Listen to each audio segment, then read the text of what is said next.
नमस्कार। आप सभी का आज के सत्संग में स्वागत है।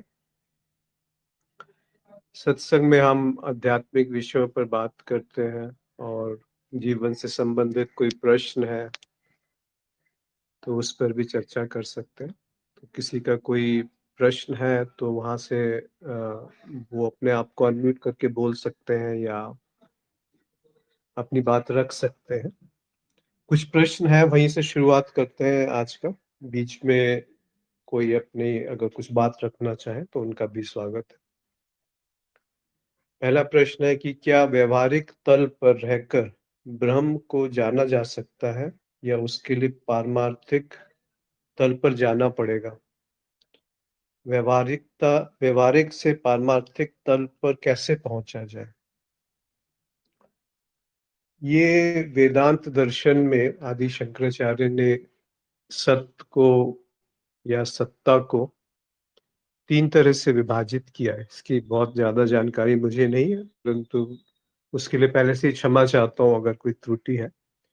पर जो उस दर्शन में कहा गया है वो तीन तरह के सत्य हैं। एक है प्रतिभासिक, एक है व्यवहारिक और एक है पारमार्थिक। तो इसको अगर साधारण भाषा में समझे तो एक है जो मानसिक कृति है, जो मन के द्वारा निर्मित बात है, उसको हम कह सकते हैं प्रतिभासिक। एक है जो व्यवहारिक यानी जो दिखता है, जो विसत्य है, जो व्यवहारिकता में सच प्रतीत होता है। जैसे समय है, हम कहीं किसी जगह को नाम देते हैं, कहीं पहुंचना है, कुछ करना है, ये जो भोजन है, शरीर को जो पोषण मिलता है, ये सब व्यवहारिक बातें हैं जहाँ पर वो ना सत्य है ना झूठ है। अगर हम स्वप्न की बात करेंगे तो वो प्रतिभासिक सत्य है, यानी कि वो दिखता है जब तक वो रहता है पर बाद में वो विलीन हो जाता है, तो वो भ्रम की तरह दिखता है जब हम जागृत में होते हैं। और पारमार्थिक सत्य की जब बात होती है तो वो पूर्ण सत्य। अब कहने के लिए ये तीन विभाजन है पर वास्तव में ऐसा कोई विभाजन नहीं है, क्योंकि फिर एक कल्पना हो जाएगी कि सत्य कुछ है और भ्रम कुछ है और बीच में व्यवहार कुछ है जिससे हम सत्य को जान सकते हैं। तो जो प्रश्न पूछा गया है कि क्या व्यवहारिक तल पर रहकर भ्रम को जाना जा सकता है, यहाँ पर बात वो नहीं है कि भ्रम को जाना जा सकता है और किस तल पे रह के उसे जाना जा सकता है। क्योंकि व्यवहारिक तल पे तो कोई ज्ञान है नहीं जिसमें कोई विभाजन है। वो पूरी प्रकृति अखंड है, पूरा जल अखंड है, पूरी जो आकाश है वो अखंड है। जब मानसिक बात आती है या प्रतिभासिक बात आती है तब ये सारे शब्द उत्पन्न होते हैं जिनसे हम संवाद कर रहे हैं। ये सहयोगी भी हैं व्यवहारिकता के लिए, पर ये एक तरह से बहुत गहरे अंधकार में डालने वाले भी हैं, क्योंकि इन जो ख्याल है हम उसको सत्य मान सकते हैं। वो ख्याल व्यावहारिकता के लिए सत्य हो सकता है। यानी आपको दिल्ली से बॉम्बे जाना है तो वो व्यावहारिकता के लिए आपको पैसे चुकाने पड़ेंगे, टिकट खरीदना पड़ेगा, कहीं गाड़ी लेके जाना पड़ेगा, जो भी आपको साधन है उनकी उपयोगिता है, तो वो व्यावहारिकता की बात होगी। पर जब हम ब्रह्म शब्द का उपयोग करते हैं तो उसका इशारा सत्य की तरफ है। यानी वो क्या है जो कभी बदलता नहीं समय और स्थान में, या वो क्या है जो स्वरूप है, जो आधार है। यहाँ से शुरुआत करते हैं, पर हम बहुत जल्दी ये पा लेते हैं कि इसको जानना जो है वो व्यर्थ की बात है, क्योंकि जो जान रहा है वो खुद एक झूठ है। वो मानसिक वृत्ति है, एक ख्याल है, एक विचार है, और उस केंद्र से उसको जाना जा रहा है जो उसका अधिष्ठान है या उसका स्रोत है, जिसको हम सत्य का नाम दे देते हैं। पर उसकी कोई भी बात करना सत्य से विमुख कर देगा, उसकी कोई भी कल्पना करना सत्य से विमुख कर देगा। तो जब भी अन्वेषण या अध्यात्म की बात होती है तो वो उस केंद्र की तरफ इशारा है कि वो कौन है जो व्यवहारिक, प्रतिभासिक या पारमार्थिक सत्य में विभाजन कर रहा है। तो हम पाएंगे वो प्रतिभासिक बात है, वो बिल्कुल झूठ बात है। अगर इस तरफ दृष्टि होती है कि ये बात ही झूठ है, तो आगे की जो बातें हैं वो बिल्कुल स्पष्ट होती चली जाएंगी कि जो मन का केंद्र है, जहां पे अहम पैदा हो रहा है, वो झूठ है, वो मिथ्या है, वो माया है। वास्तविक रूप में यही माया है। फिर जो व्यवहारिकता की बात आती है वो अर्ध सत्य है, प्रतीत होता है कि सत्य है, और उसमें सारे नियम ऐसे हैं जो सत्य की तरह प्रतीत होते हैं कि ऊपर से आप गेंद को फेंकेंगे तो वो नीचे ही गिरेगी, जिसको हम विज्ञान कहते हैं या विसत्य कहते हैं। यानी वो ना सत्य है ना झूठ है, वो बीच की स्थिति है जहां पर सारे कायदे कानून, कर्म, फल, ये सारे सिद्धांत लागू होते हैं, इसलिए उसको व्यवहारिक रूप से कहा गया है। पर यहाँ पर अध्यात्म का अंत नहीं है। यहाँ से तो इस तरफ दृष्टि, यानी ऐसा देखना जहां पर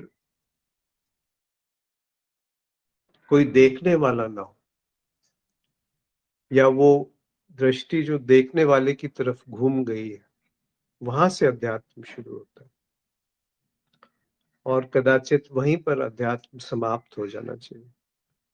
उसकी जैसे ही कोई कल्पना करी कि सत्य क्या है, तो वो प्रतिभासिक या व्यवहारिक बात हो जाएगी, वो सत्य नहीं होगा। क्योंकि जो सत्य है वो किसी भी परिभाषा में नहीं बांधा जा सकता, उसको हम कोई भी नाम देंगे वो केवल एक सांकेतिक बात होगी। इसीलिए उसको कई बार अज्ञेय कह देते हैं या शून्य कह देते हैं, कई बार आत्मा कह देते हैं। पर वो सब बातें जो है वो मन की उपज से ज्यादा कुछ नहीं है।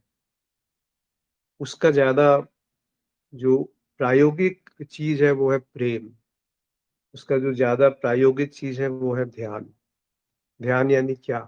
ध्यान यानी जो घट रहा है, अगर उसमें मेरी रुचि है तो वो एकाग्रता वहां पे इकट्ठी हो जाती है, उस वो ध्यान, उसको हम समझते हैं। पर ध्यान का अर्थ है वो जो पृष्ठभूमि जिसपे वो एकाग्रता बाकी जगह से हट करके एक जगह केंद्रित हो गई, उस तरफ दृष्टि, जिस जिस पर ये घट रहा है, जिस पर ये मैं घट रहा है। मैं है क्या? मैं यानी कोई ना कोई बनावट, कोई ना कोई ऐसी चीज जो नैसर्गिक नहीं है, जो सहज नहीं है। इसीलिए आप देखेंगे कि जब भी मैं होता है उसमें असहजता होती है। असहजता यानी उसमें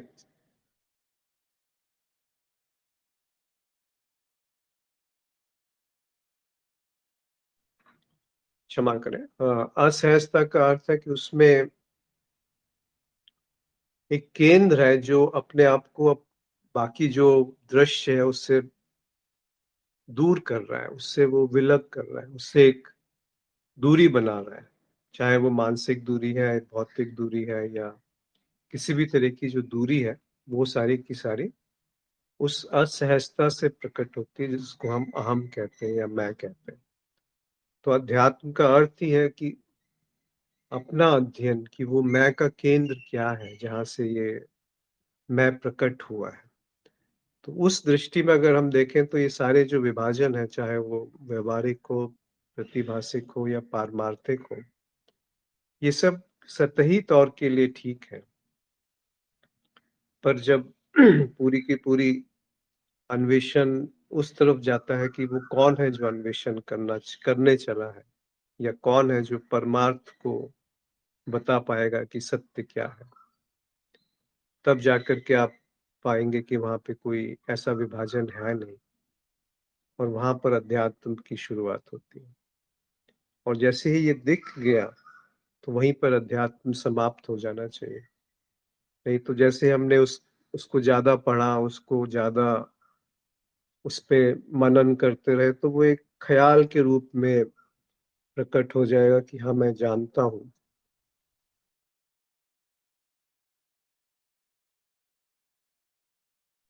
और मन बड़ा कुशल है, जो भी वो सोचता है, जो भी वो जानता है, उसको प्रक्षेपित करने में, उसकी एक छवि बना लेने में, उसको वो वैसा ही दर्शन शुरू हो जाता है। तो व्यवहारिक और पारमार्थिक एक ही बात है। यानी जब हम तथ्य की ओर होते हैं और तथ्य में आभासीयता हट जाती है, यानी वो यथावत दिखने लगता है, तो तथ्य ही सत्य है। उन दोनों में कोई विभाजन नहीं है। ये जो विभाजन है, ये प्रतिभासिक जो बात है, वहां से विभाजन बनता है। अन्यथा आप देखिए ना, आकाश में कोई विभाजन नहीं है, पृथ्वी में कोई विभाजन नहीं है। जिसे हम विभाजन समझते हैं वो सतही है। जैसे जल की धारा बह रही है, नदी, उसका एक किनारा और दूसरा किनारा, उसके नीचे भी पृथ्वी है, समुद्र के नीचे भी पृथ्वी है। तो पृथ्वी भी अविभाजित अखंड है। उसी तरीके से तथ्य और सत्य भी अखंड अखंड है। जैसे तथ्य अखंड है, वैसे ही सत्य भी अखंड है।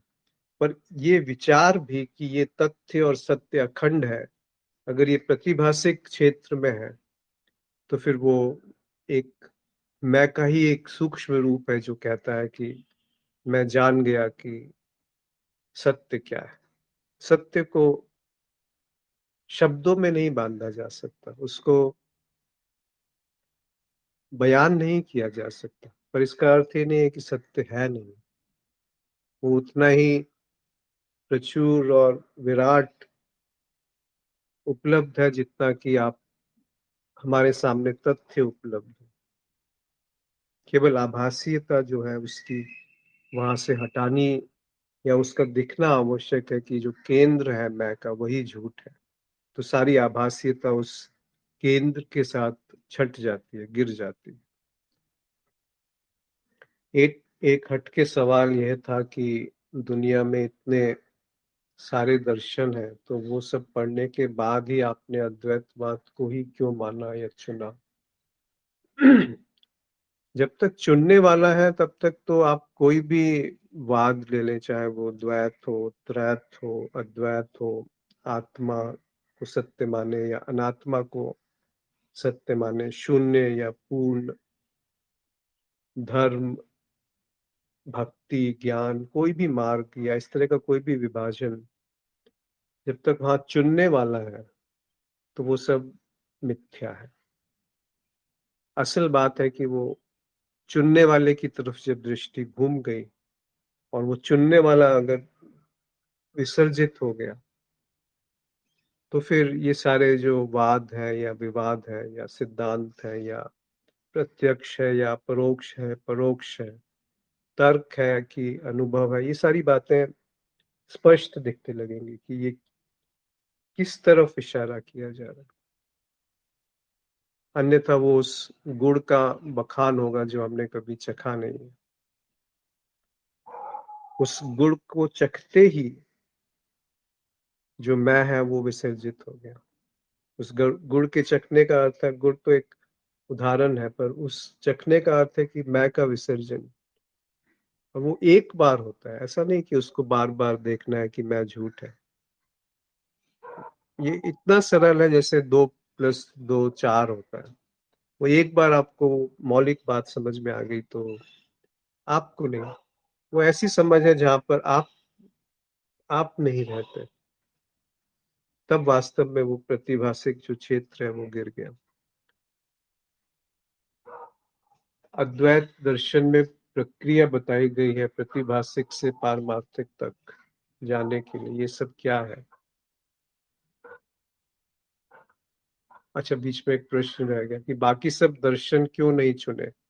सीधी सी बात है कि आपने पढ़े तो वो सब भी होंगे ही। नहीं, बहुत ज्यादा मैंने पढ़ाई नहीं करी। कुछ समय तक साधना करी, ध्यान करा, पर पढ़ाई बहुत ज्यादा नहीं करी। अगर आप पढ़ने के नाम पे कहेंगे तो अष्टावक्र गीता, अवधूत गीता का थोड़ा सा अध्ययन किया है, और कुछ ज्यादा पढ़ा नहीं। तो मैं नहीं जानता कि वेदांत दर्शन और अद्वैतवाद और उसमें विशिष्ट वेदांत और बहुत सारे अलग अलग विभाजन हैं। सांख्य दर्शन, ज्ञान मार्ग में भी अलग अलग तरीके से कहा गया है एक ही बात को, पर जो संत है वो बड़े इसको कहा जाए बहुत सरल कर देते हैं। जैसे कबीर है, कृष्णमूर्ति है, रमन महर्षि है, वो किसी वेद को या शास्त्र का उद्धरण नहीं लेते। वो जो कहते हैं वो आंखों देखी कहते हैं। कबीर साहब कहते हैं कि तुम जो कहते हो वो सुन के या पढ़ के कहते हो, इसीलिए तुम्हारा और मेरा मेल कभी नहीं होता। मैं कहूँ आंखन देखी, मैं वो कहता हूँ जो दिखता है। तो अगर हम पढ़ के कहीं निष्कर्ष पे आ रहे हैं तो वो निष्कर्ष बड़ा तर्क संगत लगेगा, उसको उसका तोड़ नहीं है, उसको आप तोड़ नहीं सकते, पर वो सत्य नहीं है, पर वो यथार्थ नहीं है। वो ख्याल है कि वो यथार्थ है, वो ख्याल है कि ये सूरज है, वो सूरज नहीं है। सूरज शब्द जो है वो सूरज नहीं है, वो जो सूरज पृथ्वी से कई लाखों किलोमीटर दूर है, वो सूरज शब्द, वो सूरज नहीं है। पर हम बुद्धि में ये मान लेंगे कि मैं जानता हूँ सूरज क्या है। क्या हम जान सकते हैं सूरज क्या है? हम वास्तव में वो जान ही नहीं सकते। जैसे एक कार है कार एक व्यवहारिक रूप से उपयोग किया गया शब्द है। अगर आप ढूंढने जाए कार क्या है, तो क्या पहिए कार है? वो पहिए कार नहीं है। क्या उसका इंजन कार है? वो इंजन कार नहीं है। क्या उसकी बॉडी कार है? उसकी बॉडी भी कार नहीं है। क्या उसका रंग, नेम प्लेट, उसकी सीट, उसका ड्राइविंग हैंडल, गियर, कोई भी चीज कार नहीं है। पर इन सब का एक मिश्रण, एक उपकरण जिसको हम कार का प्रायोगिक रूप से उस शब्द को कहते हैं। और यहाँ पर वो जो शब्द कार है और जो यथार्थ में जिसके ऊपर आप सवारी कर सकते हैं, वो भी अलग अलग है। इसी तरीके से बहुत सारे दर्शन पढ़ करके फिर उसमें चुन करके कुछ सत्य की आप अगर निष्कर्ष पे आएंगे, तब भी वो भ्रम में ही डालेगा, वो एक झूठ ही पैदा करेगा। क्योंकि वहां पर एक चुनने वाला है जो ये समझ रहा है कि बहुत सारे दर्शन मैंने पढ़े, उसमें से ये ज्यादा तर्क संगत है, बुद्धि के समक्ष वो ज्यादा प्रायोगिक है, इसीलिए ये सत्य है। पर वहां फिर एक भूल हो गई कि वो जो जान रहा है कि ये सत्य है, उस तरफ दृष्टि नहीं गई। क्योंकि अगर उस तरफ दृष्टि होगी तो किसी भी दर्शन में कोई भेद नहीं होगा। फिर आप शास्त्र पढ़ करके ज्ञान नहीं होता, आत्मज्ञान होने के बाद शास्त्र अपने आप प्रकाशित हो जाते हैं।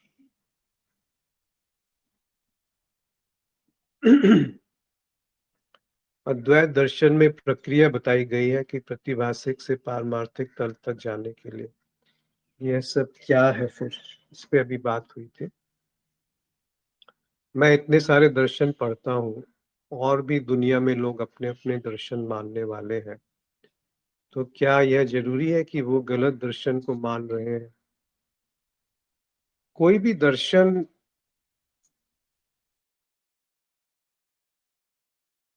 यदि केवल शब्दों तक सीमित है तो फिर वो बहुत दूर तक नहीं लेके जाएगा। कोई और क्या मान रहा है या क्या वो नहीं मान रहा है, ये बात बिल्कुल निरर्थक है, क्योंकि दृष्टि फिर दूसरे की तरफ है, चाहे वो दृष्टि गुरु की तरफ ही क्यों ना हो।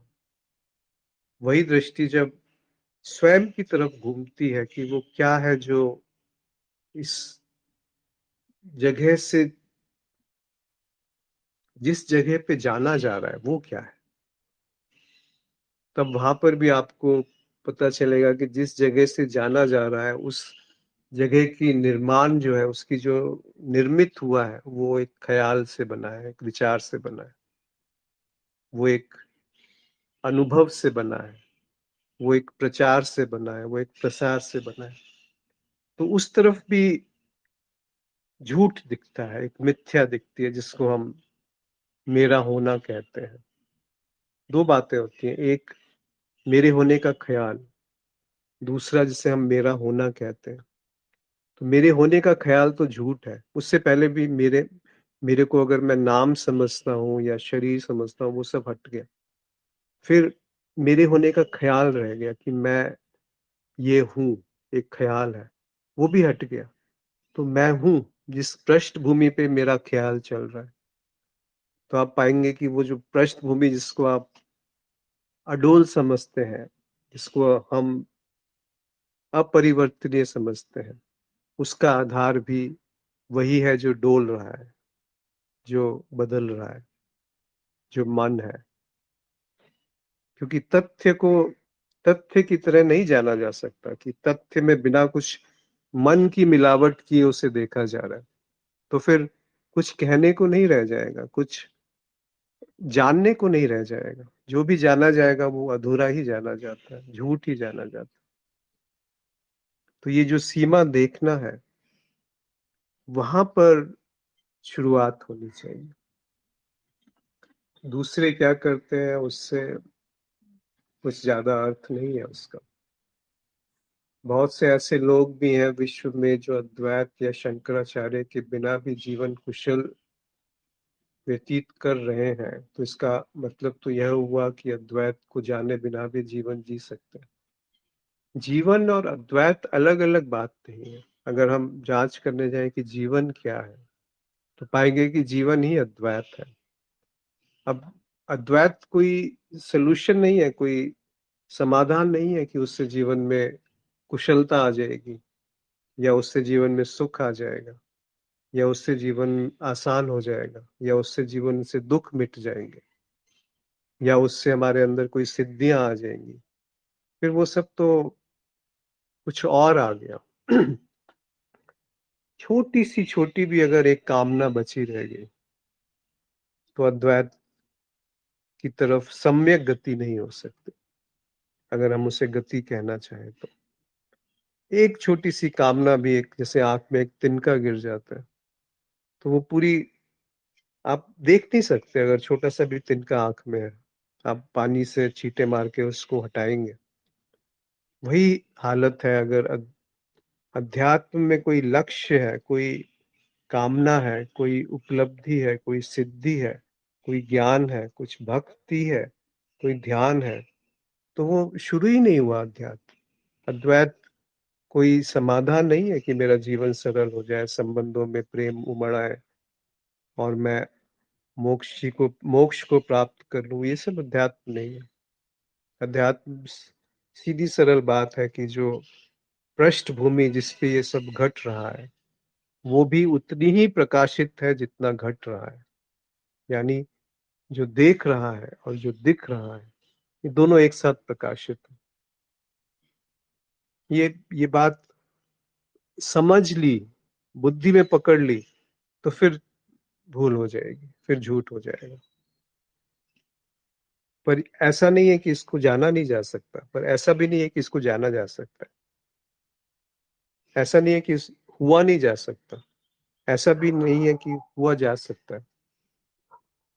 वो सारी बातें, हमारी जो मन है ना, वो बहुत कुशल है इन सब बातों को पकड़ने के लिए कि सत्य जाना नहीं जा सकता, सत्य हुआ जा सकता। नहीं हुआ जा सकता। कौन होएगा जो रहेगा और सत्य भी रहेगा? तो विभाजन आ गया वहां पे। तो एक छोटी सी भी तरंग जो है, वो आकृति जो छवि है उसको विकृत कर देगी। यथावत नहीं देख पाएंगे, जस का तस नहीं देख पाएंगे। और वो छोटी सी भूल बहुत विराट रूप ले लेती है, जहाँ पे हम निष्कर्षों पे आ जाते हैं, लक्ष्य को पकड़ लेते हैं, किसी साधना को अपना ध्येय बना लेते हैं,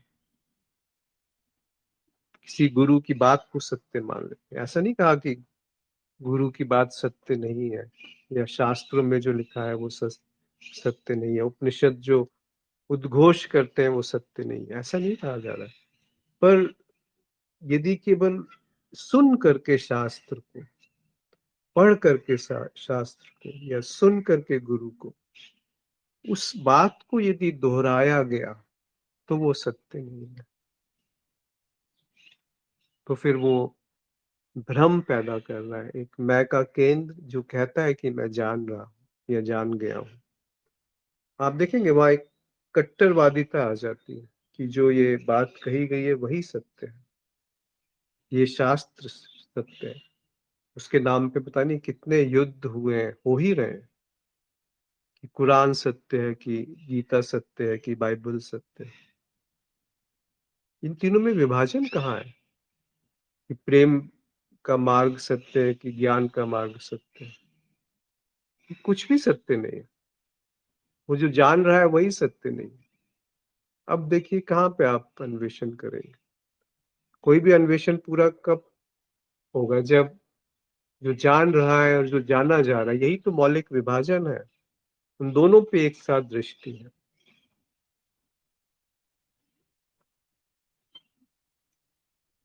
तो कुशलता के लिए अध्यात्म में मत आइए, अद्वैत पे बताइए। या ऐसा कहें कि इसमें ऐसा कोई डर नहीं है कि यह नहीं मिला तो बहुत कुछ बहुमूल्य छूट जाएगा। हाँ, इसमें कोई डर नहीं है, क्योंकि वो बहुमूल्य है ही नहीं, वो अनमोल नहीं है, उसका कोई मोल ही नहीं है। अद्वैत की जो दृष्टि है, उसका मोल नहीं जाना जा सकता, आंका जा सकता, तो बहुमूल्य नहीं छूटेगा। बहुमूल्य से भी कुछ गहरा है जो शायद छूट जाए, क्योंकि वहां पे छोड़ने और पाने वाला नहीं रहेगा। भजन क्या है? ब्रह्म को जानने में भजन कैसे काम आता है? भज का अर्थ होता है बांटना, साझा करना। और भज का अर्थ ये भी होता है तोड़ना। तो भजन का अर्थ होता है जहाँ पर श्रद्धा है, जहाँ पर समर्पण है, जहाँ पर एकत्व है, जहाँ पर मैं और तू का भेद नहीं है। तो भजन एक अभिव्यक्ति है, भजन एक साधन नहीं है। जब वो पूर्णता, वो प्रेम, वो स्वीकार भाव, जहाँ कोई चुनाव करने वाला नहीं है, जब वो सहज नैसर्गिक बहता है जीवन में, तो वो भजन है।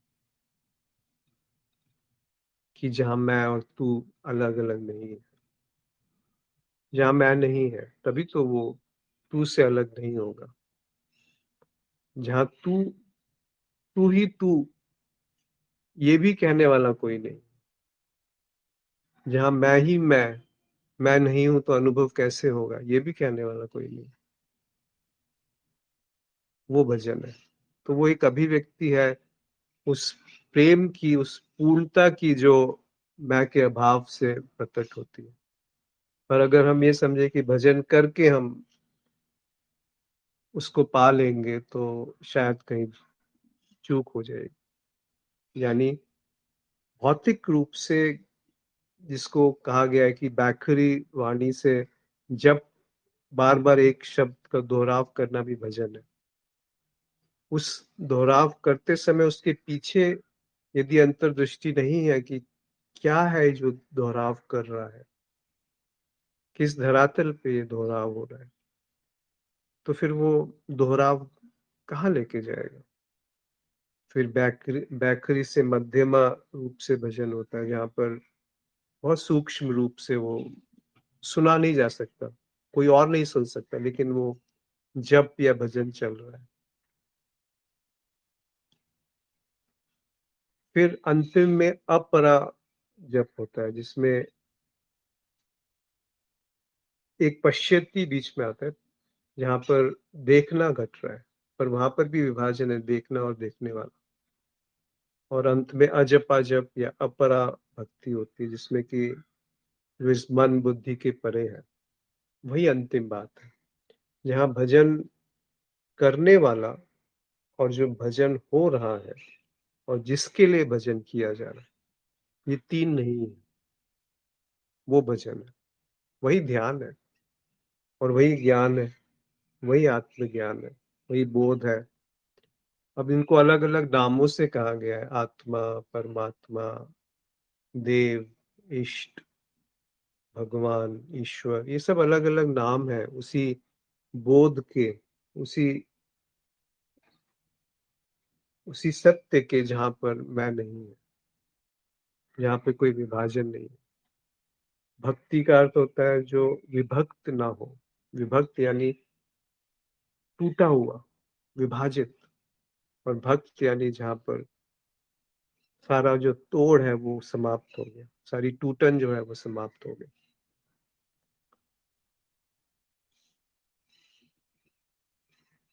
एक और प्रश्न है कि क्या आपका भय बिल्कुल समाप्त हो चुका है?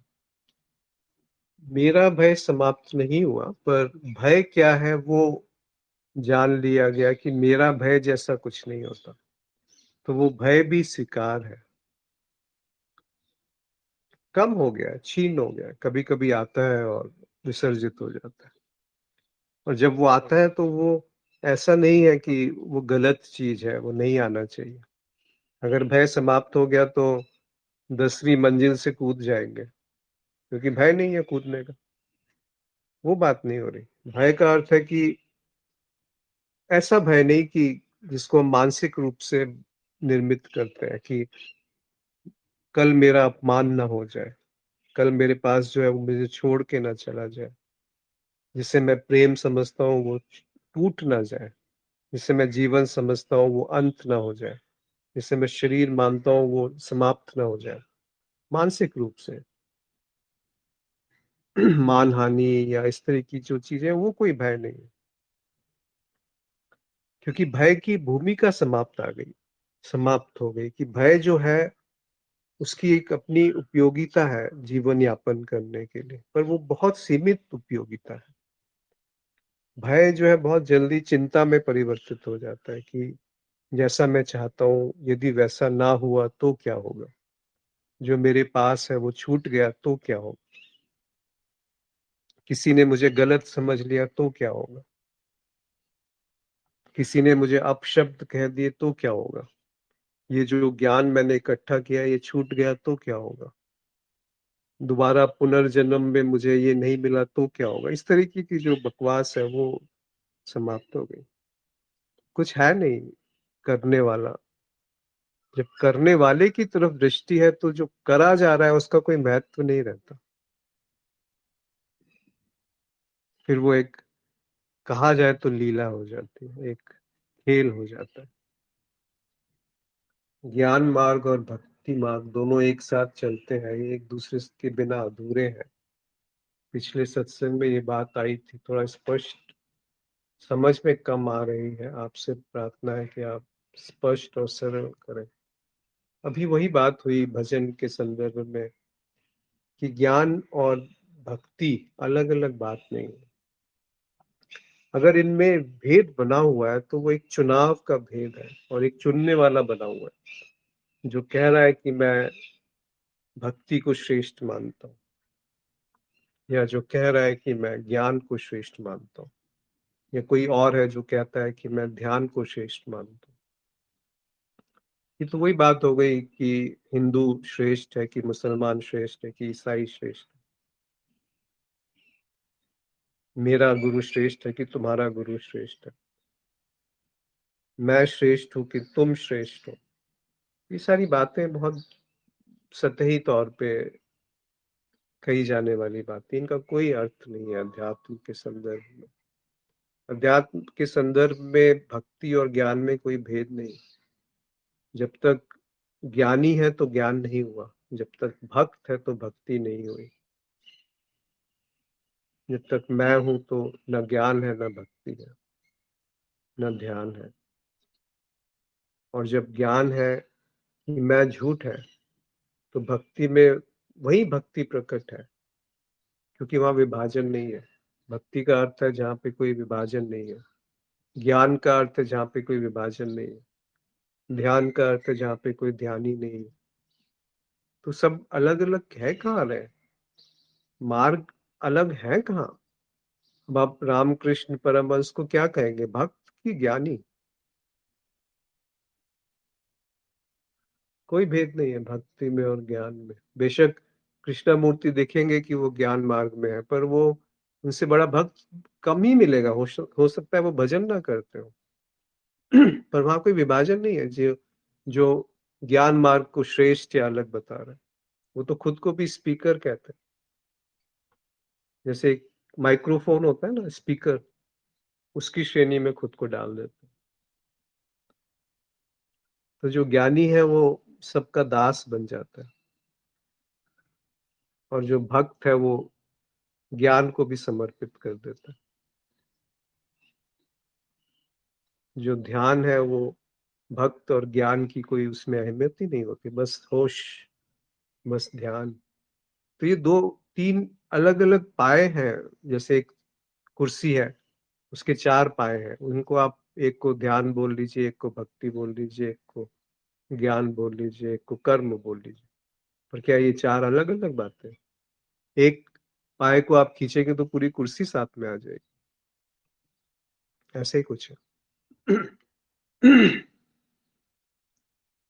कम से कम अनुभव के साथ इस जीवन की वास्तविकता को कैसे जाने। 20-21 वर्ष की आयु में कम और ज्यादा की बात नहीं है। कई बार आप 60 साल के हो जाए और कुछ भी रेत है हृदय में। कई बार एक बच्चा भी है उसके अंदर, बच्चों में तो ज्यादा संभावना है, पर जैसे जैसे हम अपनी बुद्धि को प्रगाढ़ करने लगते हैं तो वो संभावना क्षीण होती जाती है। हो सकता है बुढ़ापा आते आते वो बिल्कुल रेत हो जाए, इसमें प्रेम का, हृदय का, ध्यान का कोई कोई जगह ही नहीं है। तो आयु की बात नहीं है, समझ की बात।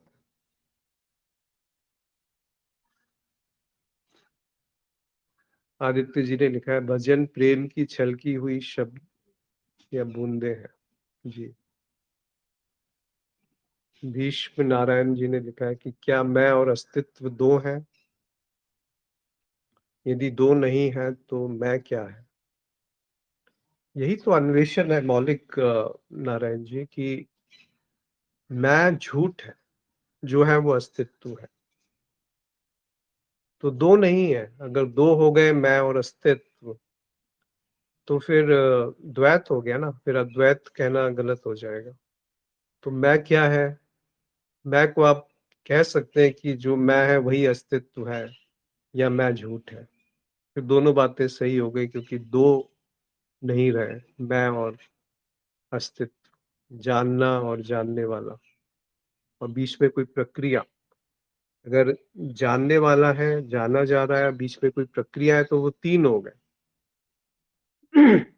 प्रक्रिया हट गई, मैं है, और सीधे अपरोक्ष जाना जा रहा है, तो वो दो हो गए। और जब ये जान लिया गया कि जानने वाला और जाना जा रहा भी दो नहीं है, तो वो अद्वैत हो गया।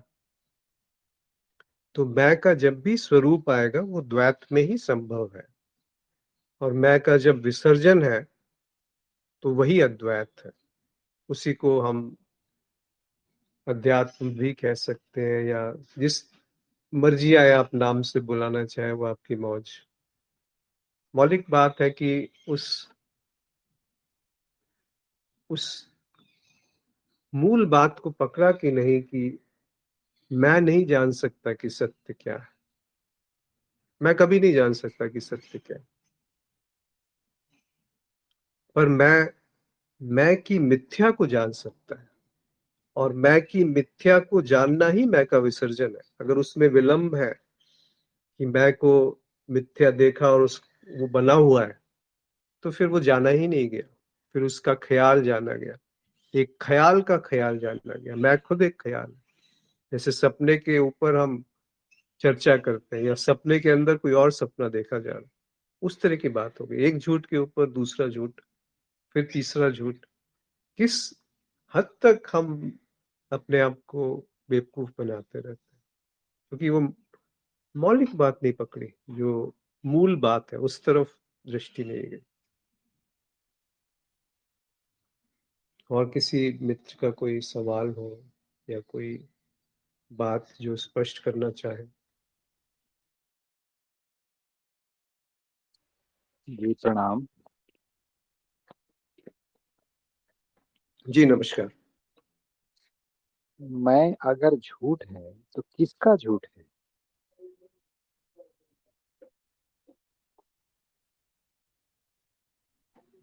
इसका जो भी उत्तर आएगा वो मैं का ही एक निर्मित बात होगी जो समझ, बुद्धि, विचार से उत्पादित है।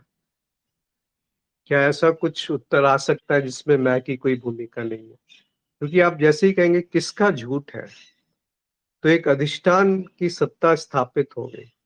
वैसे उदाहरण के लिए अगर आप समझना चाहें तो कह सकते हैं कि जैसे स्वप्न में सारे जो कैरेक्टर्स हैं, जो चरित्र हैं, वो सब उसी से निर्मित हैं जो स्वप्न देख रहा है। पर ये अर्ध सत्य, उसी उदाहरण को अगर आप जागृत अवस्था में लाएंगे कि जो अभी दिख रहा है वो किसी अधिष्ठान पे आधारित है, तब भी द्वैत हो गया। उतना भी द्वैत नहीं है। पर ये बात बताने के लिए पता नहीं कितनी बताई जा सकती है, साझा करी जा सकती है या समझाई जा सकती है। जी। जी, ये जो बातें कहते हैं यहाँ पे, समझ में तो आती हैं, लेकिन थोड़ा-सा धुंधला-धुंधला जैसा लगता है। अभी कन्फ्यूज़न बहुत है। समझ में पूरी आती है कि एकदम बिल्कुल ठीक है, कुछ कह नहीं सकते। कहना ही वहाँ पे यही सबसे बड़ा गड़बड़ी है कि कुछ कुछ भी कहना, कुछ भी जानना, सवाल तो कितने भी आते जाएँगे और उसके पीछे इनका कोई अंत नहीं है। लेकिन ये रहे कि एकदम ये बात क्रिस्टल क्लियर हो जाए, वहीं पे ठहराव आ जाए, ये ढूँढना बंद हो जाए, एक ऐसी स्थिति, ऐसा जहाँ पे कुछ बिल्कुल चाहना ही ना रहे, बस ऐसा अपना एकदम बिल्कुल ये समाप्त ही हो जाए ऐसा। जी, जी, इस कामना को भी देखिए ना कि ये कामना भी प्रकट है और उसके साथ छेड़छाड़ मत करिए, तो मन कहाँ रहेगा? मन ही तो कामना है। ये जो कामना है कि ऐसा कुछ हो जाए कि बहुत स्पष्ट हो जाए, ये मैं को कभी मरने नहीं देगी कामना। कि मैं इसीलिए तो लोग लगे रहते हैं समाधि को पाप प्राप्त करने के लिए या प्रेम को प्राप्त करने के लिए या ध्यान में डूबने के लिए या ज्ञान को समझने के लिए। ये सब क्या आप समझते हैं कि आपके रहते हुए ये सारी चीजें हो सकती हैं, होना संभव है इनका? तो ये जो कामना है इसको देखें और इससे छेड़छाड़ ना करें कि ये अच्छी है या बुरी है, होनी चाहिए या नहीं होनी चाहिए। बस उसको वहां देखा गया कि अभी ये कामना है कि मुझे स्पष्टता चाहिए। साथ साथ एक दृष्टि इस तरफ भी घूम गई कि वो कौन है जिसको ये स्पष्टता चाहिए, और वो जो स्पष्टता चाहने वाला है और जो स्पष्टता आएगी या नहीं आएगी, उन दोनों में क्या विभाजन है? कहीं कहीं दिखता है आपको कुछ अलग विभाजित सा, कि जो स्पष्टता मांग रहा है या जिसने स्पष्टता चखी थी कभी, और जो अभी स्पष्टता नहीं है, इन दोनों में क्या भेद है?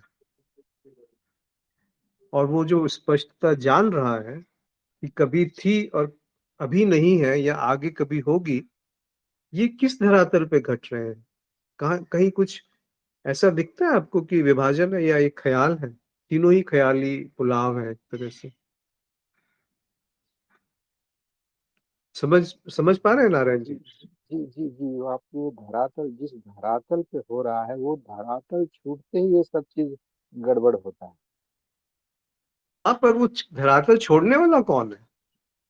जी। जो ये जानेगा कि धरातल छूट गया या अभी धरातल नहीं छूटा है, या आगे जाकर के तपस्या करूंगा तो वो धरातल में स्थिरता प्राप्त हो जाएगी, ये कौन है?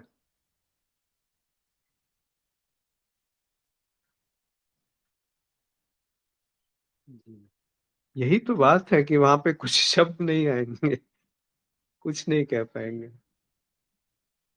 बस वो अंतर्दृष्टि है, वो घूमने वाली दृष्टि है, रुख की बात है। ऐसा नहीं कि अंतर्मुखी श्रेष्ठ है बाहिर्मुखी से। वो ना कोई मुख ही नहीं है उसका, ना अंतर ना बाहर। कबीर साहब कहते हैं कि शून्य मरे, अजपा मरे, अनहद मरा जाए। सूरत समानी शब्द में ताको काल न खाए।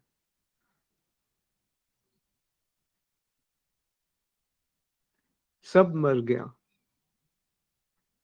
अनहद कह लो उसे, शून्य कह लो, भक्ति कह लो, ज्ञान कह लो, ध्यान कह लो, सब मर गया।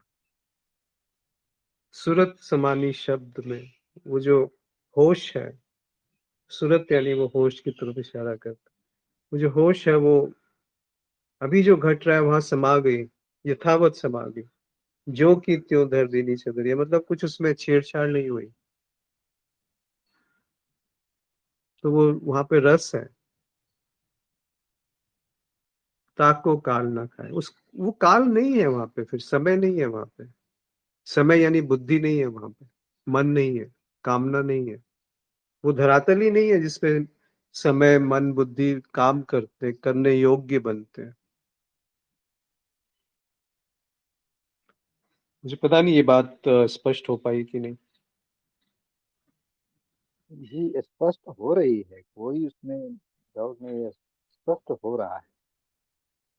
तो अब क्या कहें, अब जो मन में आ रहा है वो बात कहने में भी नहीं आता।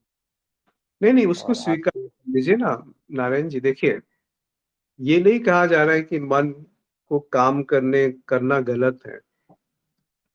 उसको वैसा ही स्वीकार करना ज्यादा सहज है। क्योंकि जैसे ही अस्वीकार का भाव आता है वहां मैं निर्मित हो जाएगा। यानी इसको ऐसे समझिए कि जैसे अभी किसी ने पूछा भय, भय कब आएगा? जब मैं हूं और एक वांछनीय स्थिति है, एक कामना है कि जहां मुझे पहुंचना है, या जो मेरे पास अभी है वो खो ना जाए। तो आप देख रहे हैं वहां पे समय है, मैं हूं, कामना है, दूरी है, और ये सब कुछ सच है। पर वास्तविकता में तो न समय है, न दूरी है, न कामना है, न मैं हूं।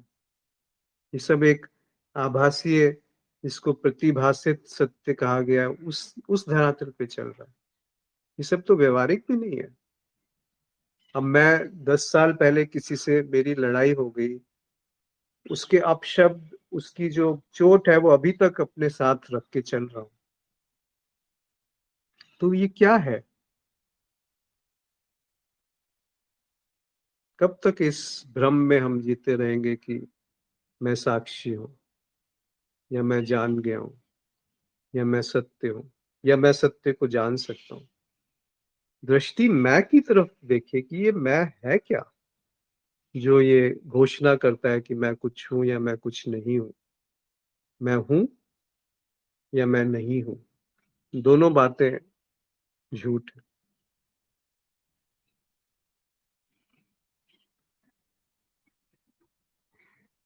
जी।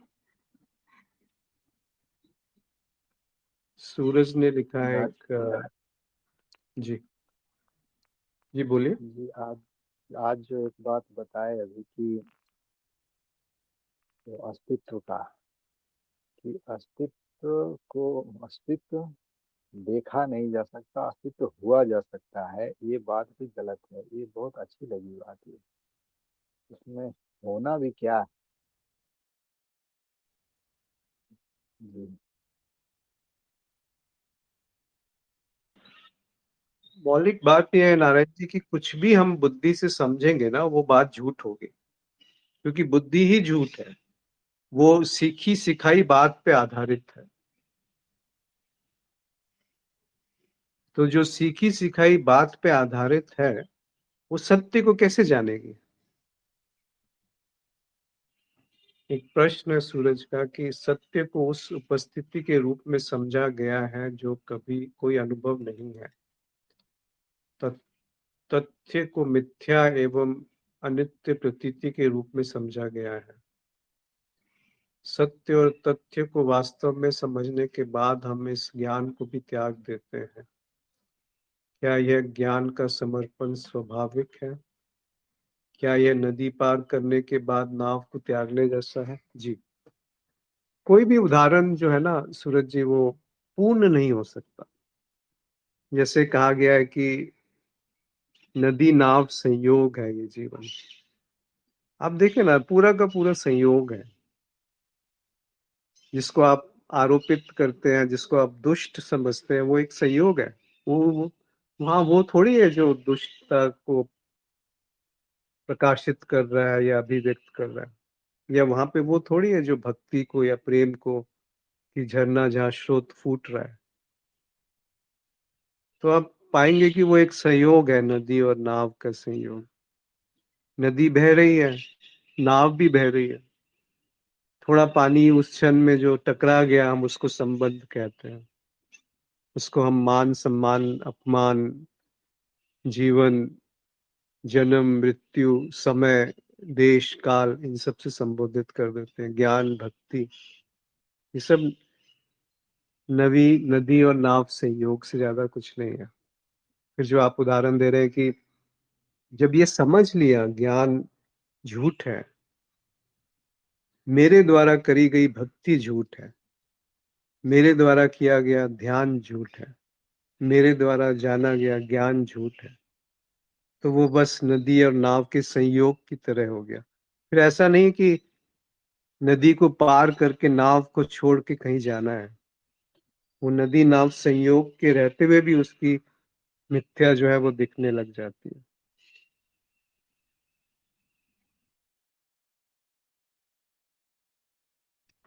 क्या बात स्पष्ट हुई सूरज?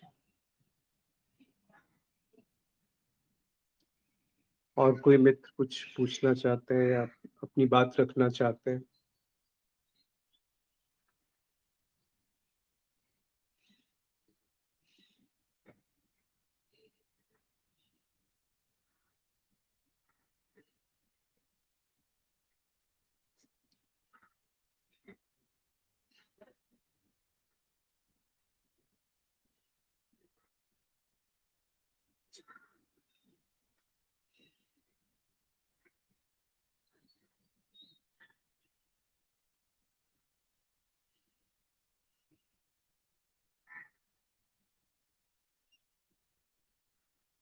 मैं हूं तो खुदा है, न होता मैं तो क्या होता।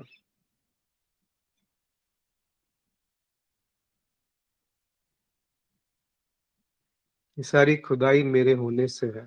मतलब ये जो भ्रम है, ये मेरे होने से निर्मित है।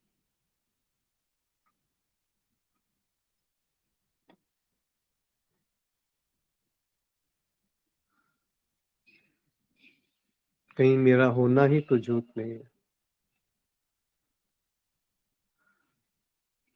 उस तरफ मैं नहीं लेके जाएगा दृष्टि, क्योंकि फिर वो विसर्जित होना पड़ेगा उससे। वो उसकी मृत्यु है। क्यों मरना चाहेगा मैं? वो तो सत्य जानना चाहता है, वो तो प्रेम में डूबना चाहता है, वो तो ज्ञान में डुबकी लगाना चाहता है। वो क्यों मरेगा? कभी साक्षी बन जाएगा, कभी निकृष्ट बन जाएगा, गुलाम बन जाएगा, कभी मालिक बन जाएगा, बना रहेगा। कभी शास्त्रों का ज्ञाता बन जाएगा, कभी शिष्य बन जाएगा, कभी गुरु बन जाएगा। मरेगा नहीं। और जब तक वो मरेगा नहीं तो अध्यात्म नहीं शुरू होगा। और अध्यात्म का शुरुआत ही अध्यात्म का अंत है। यानी मैं का दिखना ही अध्यात्म की शुरुआत है, और मैं का दिखना ही अध्यात्म का अंत है। इसीलिए कहने वाले कहे गए, मार्गहीन मार्ग। कोई मार्ग नहीं है, कोई भी मार्ग नहीं है। पथहीन भूमि, पाथलेस लैंड। भूमि है पर कोई पथ नहीं है। उस पे चलने वाला कोई नहीं है। पथ नहीं है का अर्थ है पथ तब निर्मित होता है जब कोई इस पे चलने वाला हो।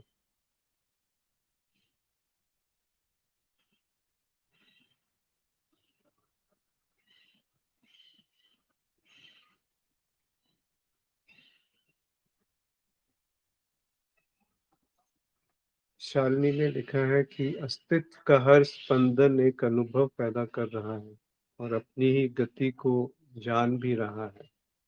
क्या ऐसा समझा जा रहा है? क्या ऐसा समझा जाना ये ठीक है? जी। और ये भी काव्यात्मक रूप से समझने वाली बात है, क्योंकि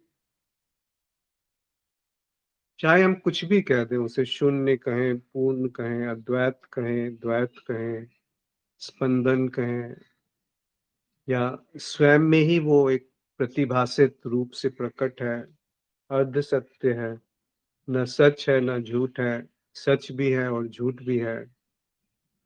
ये सारे शब्द जो हैं वो एक संकेत मात्र है। जैसे एक चांद है, उसकी तरफ एक उंगली से कोई इशारा कर रहा है, तो वो उंगली जो है वो सत्य नहीं है, वो चांद नहीं है।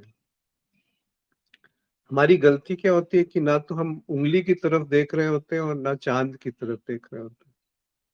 कई बार ऐसा होता है हम किसी और तरफ देख रहे होते हैं, उंगली को ही नहीं देखते। और कई बार ऐसा होता है कि हम उंगली की तरफ देख लेते हैं और उसी को पकड़ लेते हैं और चांद की तरफ नहीं देखते। और जिस चांद को हम देखते हैं, क्या वो चांद वैसा ही है जैसा वो दिखता है? तो कोई भी शब्द जो है वो अधूरा रहेगा, चाहे कोई भी उदाहरण वो है अधूरा रहेगा, पर वो एक संकेत है।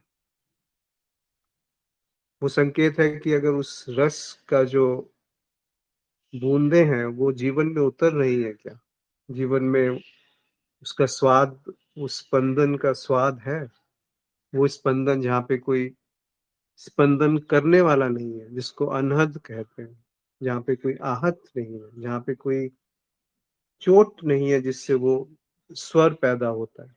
यानी वो स्वर क्या है जिसमें कोई चोट नहीं है, अनाहत, जहाँ कोई आहत नहीं है। वो स्वाद क्या है जहाँ पे कोई जिव्या नहीं है। वो मन क्या है जहाँ कोई विचार नहीं है। वो होना क्या है जहाँ पे नहीं होना साथ में सिद्ध है, मौजूद है। वो नहीं होना क्या है जहाँ पे होना बिल्कुल अपरोक्ष प्रकट है। ऐसी बातों को आप कैसे शब्दों में बांधेंगे? जी, एक संकेत मात्र है।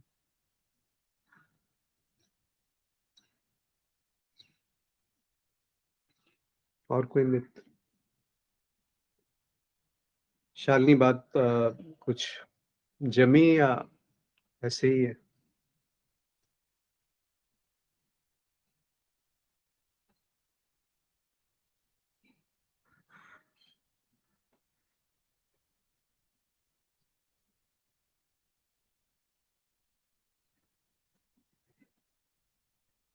जी।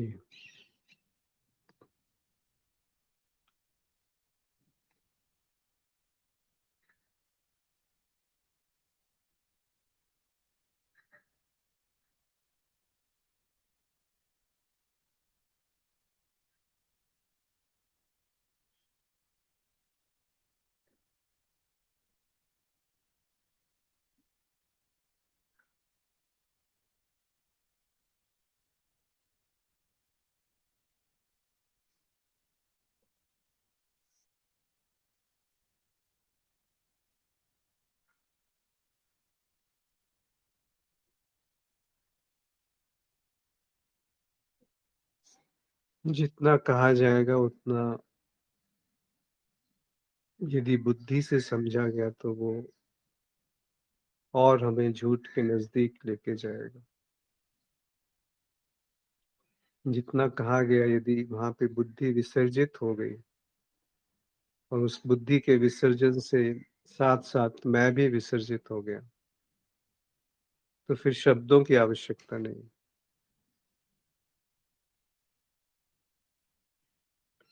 फिर वो मौन जो है वो शब्दों से टूटता नहीं है, खंडित नहीं हो जाता। वो मौन शब्दों पे आश्रित नहीं है कि शब्द नहीं होंगे तो मौन होगा, विचार नहीं होंगे तो ही मौन होगा। वो उस पे भी आश्रित नहीं है। विचार है तो उसकी मौज, शब्द है तो उसकी मौज, बस उससे छेड़छाड़ नहीं है। उसको सही या गलत नहीं ठहराया जा रहा है, उसको छोड़ा या भोगा नहीं जा रहा है, त्यागा या पकड़ा नहीं जा रहा है।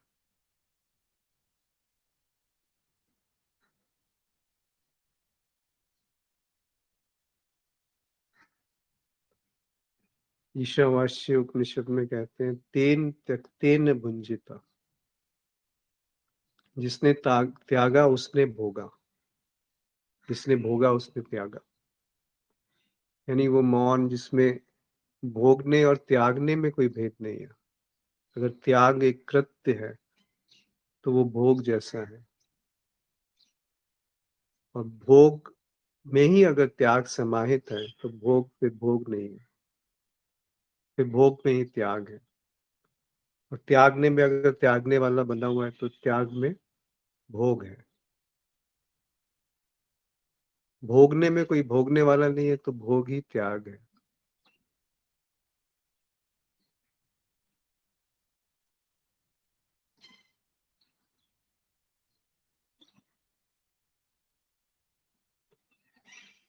जी वही हर जगह उसको देख रहा है मैंने। जी, मैं भी एक दृश्य के समान प्रकट है और विलय हो जाता है, कभी आता है कभी नहीं आता, कभी होता है कभी नहीं होता। ओम ने लिखा है कि शब्दों व व्याख्याओं के ऊपर कैसे उठे, सत्य होने जैसा है कि वैसा होना।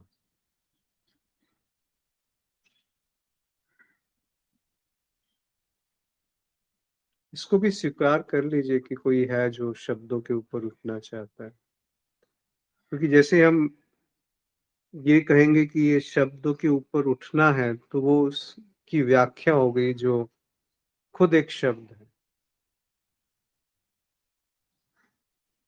उस व्याख्या की व्याख्या मत करिए। मैं जो खुद एक व्याख्या है उसकी एक नई व्याख्या मत करिए, किसी सिद्धांत के रूप में, किसी लक्ष्य के रूप में, किसी ध्यान के रूप में, किसी मार्ग के रूप में। उस व्याख्या की व्याख्या मत करिए। व्याख्या चल रही है, उसे देखा गया और वो विसर्जित हो गई। वो है जस का तस होना। जस का तस होना यानी अगर अभी मैं प्रकट है तो वो मैं प्रकट है, उसके साथ छेड़छाड़ नहीं करी जा रही कि मैं क्यों प्रकट है। अभी तो नहीं होना चाहिए था। अभी भय प्रकट है तो भय प्रकट है, क्रोध है तो क्रोध है, पर क्रोधी कोई नहीं है तो कितनी देर क्रोध टिकेगा। अगर क्रोधी को हटा लें, उस छवि को हटा लें जिससे जिस धरातल पे क्रोध निर्मित है, तो क्रोध कितनी देर टिक पाएगा। अगर एक दृष्टि क्रोधी की तरफ है कि ये क्रोधित कौन हो रहा है, किस कारण से क्रोध है वो नहीं, कौन क्रोधित हो रहा है, तो कितनी देर क्रोध का कारण टिकेगा। क्या वहां पर सहज ही कुछ होश, कुछ प्रेम, कुछ अद्वितीय नहीं पाया जाता जो इस बुद्धि, मन और मैं के परे है। और जैसे ही हमने जैसा हूं वैसा स्वीकार है इसको भी एक प्रैक्टिस बना ली, एक साधना बना ली, तो फिर बात चूक जाएंगे हम, फिर बुरी तरह से चूक जाएंगे। कि जो दिख रहा है उसको वैसे देखना है तो फिर देखने वाला बन गया। वो देखना क्या है जिसमें कोई देखने वाला ना हो। इस तरह के प्रश्नों का कोई उत्तर नहीं आएगा, क्योंकि इस प्रश्न के साथ ही वो जो देखने वाला है वो विसर्जित हो गया। वो देखना क्या है जहां कोई देखने वाला नहीं है।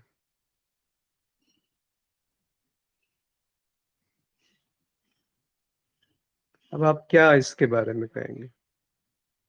क्योंकि जो भी कहेगा वो देखने वाला ही कहेगा, और वो देखने वाला उसी से निर्कृत्य है, निर्मित है, जो देखा जा रहा है। बिना देखने वाले के तो अद्वैत ही है ना, और क्या बचा?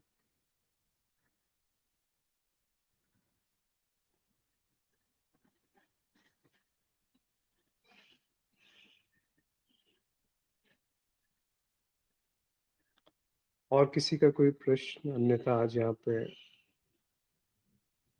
समाप्त करते हैं। कमलेश जी ने लिखा है, माया मरी न मन मरा, मर मर गया शरीर, आशा तृष्णा न मरी, कह गए साहेब कबीर। नाम काहूं तो नाम न ताका, नाम काल राय है, जाका है अनाम अक्षर के माही, ये अक्षर को जानत नहीं। शब्द काहूं तो शब्दों नाही, शब्द भया माया के माही। साधु।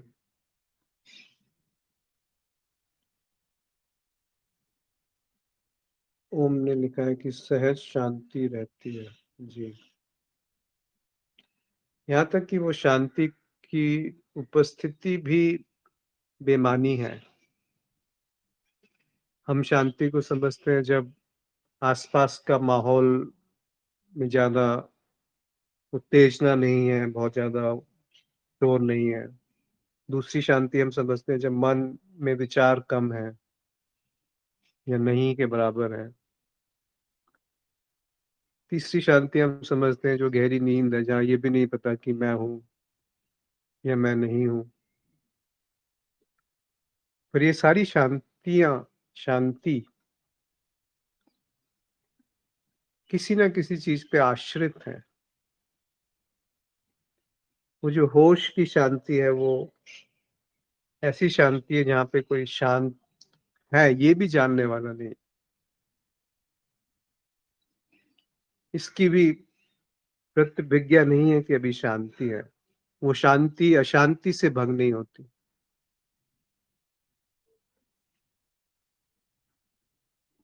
वो शांति विचारों के शोर से भंग नहीं होती, वो भी स्वीकार है।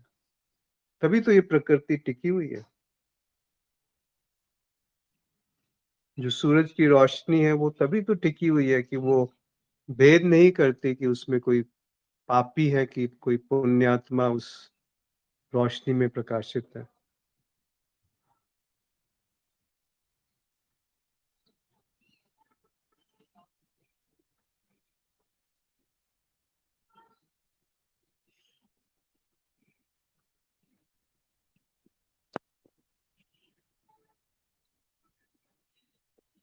प्रणाम अश्विन जी। जी। अब थोड़ा सा व्यवहारिक प्रश्न पूछे। ये भोग क्या है और उनकी तरफ आकर्षण क्यों होता है? इन इनसे कैसे निपटा जाए, इससे कैसे अलग होए? क्या चीज? क्या क्या है, आप दोबारा से बताएं, पूछो। ये भोग क्या है और अच्छा, भोगों भोग। की तरफ हाँ, आकर्षण क्यों होता है हमारा, इससे कैसे छूटे? असली प्रॉब्लम तो यही है जो आध्यात्मिक मार्ग की तरफ प्रगति नहीं होता है। केवल ये सुख सुनते हैं, जानते हैं, करते हैं और फिर से वहीं लौट के उसी में ही आ जाते हैं, वहीं रहते हैं। जी। भोग का अर्थ होता है जहां पर इच्छा की उपस्थिति है। यानी कि कोई कामना है, कोई प्यास है, और आपको कोई पानी दे दे तो उसको हम भोग कहते हैं कि आपको या कोई आपको मीठा पसंद है और मीठा सामने है, आपने खा लिया तो वो भोग हो गया। पर भोग बड़ा सुंदर सा शब्द है। वो केवल अच्छे अनुभव को ही भोग नहीं कहा जाता, दुख को भी भोग कहा जाता है। कि बहुत दुख भोगा जीवन में, या बहुत सुख भोगा। तो ये जो भोग है ये प्रसाद से थोड़ा सा भिन्न है। जैसे प्रसाद को भी हम भोग कहते हैं कि भोग लगा दो पहले। तो आप देखिए ना, एक है जहां पर मैं अनुभव कर रहा हूं और सुख और दुख वहां मौजूद है, तो मैं भोगने वाला बना हूं। और सुख को मैं पकड़ के रखना चाहता हूँ, वो भोग है, भोग की आकांक्षा है। और दुख से मैं दूर भागना चाहता हूँ, वो भोग की आकांक्षा है। पर प्रसाद के संदर्भ में जब भोग कहा जाता है तो वो कोई आकांक्षा नहीं है वहां पे। आप प्रसाद को ये नहीं कहते कि मुझे कुछ और मिलना चाहिए था, उसको स्वीकार कर लेते हैं जैसा वो मिलता है। तो वो भोग वास्तव में सुंदर हो जाता है। वैसे ही सुख या दुख, इन दोनों में अगर आकांक्षाएं नहीं है तो ये दोनों का अस्तित्व समाप्त हो जाएगा, भेद समाप्त हो जाएगा। संवेदनाएं हैं शरीर में, पर उसमें आरोपण नहीं है कि ये अच्छी संवेदना है और ये बुरी संवेदना है। एक विचार उठ रहा है तो उस पे ये आरोपण नहीं है कि ये विचार बुरा है, इसको नहीं उठना चाहिए। तो वो जो भोग सुख और दुख में डोलता है, या सुख और दुख की कामना में डोलता है, राग और द्वेष में डोलता है, वो प्रसाद की तरफ मुड़ गया। फिर जीवन एक प्रसाद है, एक कृतज्ञता है, एक अभिव्यक्ति है, एक भजन है। ऐसा भजन जहाँ कोई शब्द नहीं है, ऐसा भजन जिसमें कोई गाने वाला नहीं है।